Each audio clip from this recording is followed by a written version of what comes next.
खड़े होकर के राव साहब का जो है भारतीय जनता पार्टी जिंदाबाद जिंदाबाद जिंदाबाद। तावड़ू विधानसभा सीट से भाजपा के टिकट पर चुनाव लड़ रहे पूर्व विधायक तेजपाल तंवर के समर्थन में केंद्रीय मंत्री राव इंद्रजीत सिंह तावड़ू कलवाड़ी व सोहना खंड के बलूदा में जनसभाएं कर तेजपाल तंवर के पक्ष में ज्यादा से ज्यादा मतदान करने की अपील कर रहे हैं। इस दौरान उन्होंने कहा कि वे अपनी तरफ से सोहना तावड़ू विधानसभा क्षेत्र का विकास कराने का प्रयास कर रहे हैं, लेकिन यहां से विधायक भी उनका साथी हो तो विकास ज्यादा होता है।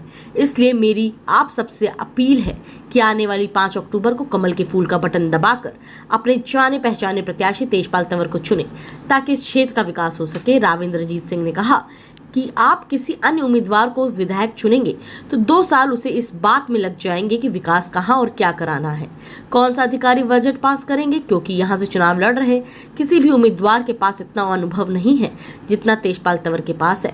वे 2014 से 2019 तक भी यहाँ आप लोगों द्वारा चुनकर भेजे गए थे और तेजपाल तंवर ने इस क्षेत्र का बहुत विकास कराया है। इसलिए आप अपने जाने पहचाने नेता तेजपाल तंवर को ही चुने ताकि सोहना तावड़ू विधानसभा क्षेत्र का विकास इसी गति से चलता रहे। केंद्रीय मंत्री राव इंद्रजीत सिंह ने कहा कि तेजपाल तंवर ईमानदार हैं, क्षेत्र हितैषी हैं, इसलिए तेजपाल तंवर के टिकट पर उन्होंने भी सिफारिश की थी। इसलिए आप तेजपाल तंवर को ही नहीं राव इंद्रजीत सिंह को वोट दे रहे हैं। जिस तरह आप लोगों ने मेरा हमेशा सर गर्व से ऊंचा रखा है, इस बार भी तेजपाल तंवर को विधायक चुने। बस मेरी आप लोगों से यही अपील है। भाजपा प्रत्याशी तेजपाल तंवर ने केंद्रीय मंत्री राव इंद्रजीत सिंह का स्वागत करते हुए कहा वे भाजपा के सच्चे व वफादार सिपाही हैं। उन्होंने हमेशा क्षेत्र के हकों की लड़ाई लड़ी है, चाहे सत्ता में रहे हों या विपक्ष में, लेकिन हमेशा क्षेत्र के लोगों के बीच रहे हैं। इसलिए आज मैं सोहना तावड़ू की जनता से अपने काम की मजदूरी वोट के रूप में मांग रहा हूं ताकि आपकी एक एक वोट के दम पर वे फिर से चंडीगढ़ का सफर तय करें। इसलिए आने वाली 5 अक्टूबर को कमल के फूल का बटन दबाकर उन्हें भारी मतों से विजयी बनाए। मेरी जीत क्षेत्र के हर व्यक्ति की जीत होगी। से आए थे, पार्टी ने ये सोचा कि उनको मित्र रास्ते के अंदर तब्दील करके नए चीफ मिनिस्टर बनाते। तो अगर हमारे एरिया के एमएलए बनते हैं तो हमारे बारे के अंदर भी थोड़ा बहुत सोच विचार पार्टी करेगी। अगर हमारे यहाँ के बनते हैं तो हमारे क्षेत्र के अंदर जो गुड़गांव का पैसा है, सबसे ज्यादा राजस्व गुड़गांव से आता है, ये बांटने के अंदर हमारे को भी हक मिलेगा। और अगर कांग्रेस का यहां से एमएलए बन जाता है तो रोहतक जाकर के नौकरी मांगनी पड़ेगी, रोहतक जाके ट्रांसफर करवाने पड़ेंगे, रोहतक जाकर के डेवलपमेंट के लिए आप लोगों को आशा करनी पड़ेगी। यहाँ आपके बीच के अंदर तेजपाल तंवर हैं, मैं तो इनको 10 साल से ही जानता हूँ। जब भारतीय जनता पार्टी का कोई नाम लेवा नहीं हुआ करता था ना, उस टाइम के अंदर पार्टी के प्रधान थे।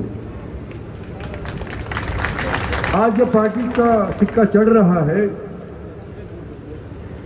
5 साल के वनवास के बाद एक बार दोबारा से टिकट कोटे बांटे जाते थे जो कांग्रेस की सरकार थी, क्योंकि मैं कांग्रेस में भी रहा हूं, मुझे पता है। आज के दिन जिस लोगों को भी काबिलियत के तौर पे नौकरी मिली है, अपने बलबूते के ऊपर मिली है, किसी की सिफारिश से नहीं मिली। हम आपसे ये कहना चाहते हैं कि तीसरी बार अगर हमारी सरकार बनती है तो जो शायद हमारे को नसीब ना हुआ हो सन 14 के अंदर। आदरणीय राव साहब हमेशा हमारे बीच में रहे हैं। जब भी कोई ऐसी बात हुई है तो हमारे बीच में आए हैं। और 2014 में पहली बार हमारी भारतीय जनता पार्टी की सरकार हरियाणा में बनी और केंद्र में भी बनी, और राव साहब भी हमारे मेंबर पार्लियामेंट बने और केंद्र में मंत्री भी बने। आदरणीय नरेंद्र मोदी जी हमारे देश के प्रधानमंत्री बने और उन 5 सालों में जो कार्य हुए, उन कामों की तो इतनी लंबी लाइन खिंच गई कि आगे बीजेपी उसको और बढ़ा सकती है और किसी के बस की बात नहीं है। यहाँ पर 3000 करोड़ रुपए के हमने काम किए।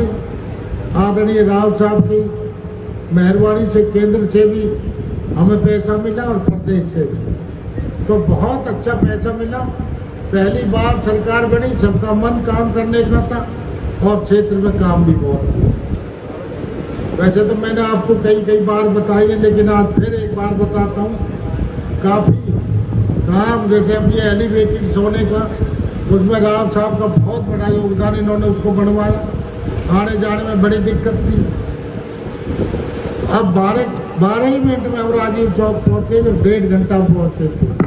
हमने 5 यहाँ पर जो हमने 3000 करोड़ रुपए के काम कराए। आपने देखो होगा कुंडली केएमपी भी कितने दिन से पड़ी थी, वो भी भारतीय जनता पार्टी की जब सरकार बनी तो केएमपी चालू हुआ।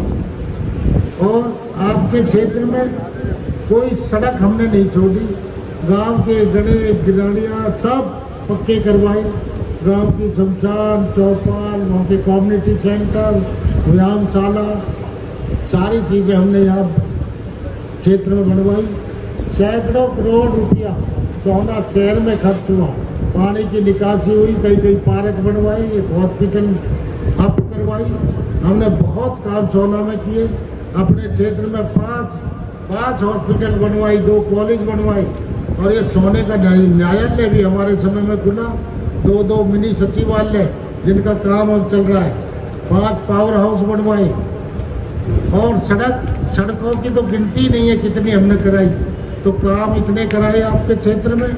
हमने हमारी जो पिछली सरकार थी 2014 से 19 तक बहुत काम हुए। लेकिन रहते थे, हमारा कोई भी शहर का वार्ड हो, कोई भी गांव हो, किसी भी धर्म का आदमी हो, किसी भी बिरादरी का आदमी हो, इन्होंने नेक नीति से और ईमानदारी से काम किया था। लास्ट में आते आते हमारे बीच के कुछ, मैं कहना चाहूंगा, जो हमारे आदरणीय और मेरे बॉस हैं, वो भी मंच के माध्यम से बेबाकी अंदाज में बात करते हैं। तो मैं भी उनके चरणों के हाथ लगाकर आज वही बात कहूंगा। माननीय तेजपाल तंवर जी की छवि को खराब करने का काम किया आपके पूर्व विधायक कुंवर संजय सिंह जी ने। जब उनको टिकट कटी तो तेजपाल तंवर जी अपने घर में बैठ गए। आज उनकी टिकट कटी तो वो एक भारतीय जनता पार्टी के कैंडिडेट के सामने उनके विरोध में सोना में पंचायत करते, आराम शराब बातें बोलते। मैं तो ये कहता हूं, आपके सामने 91 से 2024 तक ये महान शख्सियत आपके बीच में रही है। तुलना करके देखो सभी कैंडिडेटों से। जो भी कैंडिडेट है, अगर थोड़ा बहुत भी माननीय तेजपाल तंवर जी के लगभग भी कोई हो तो वोट दे देना। और अगर बहुत ज्यादा नीचे हो तो एक वोट 5 तारीख को माननीय तेजपाल तंवर जी को देकर और विधायक बनाना है।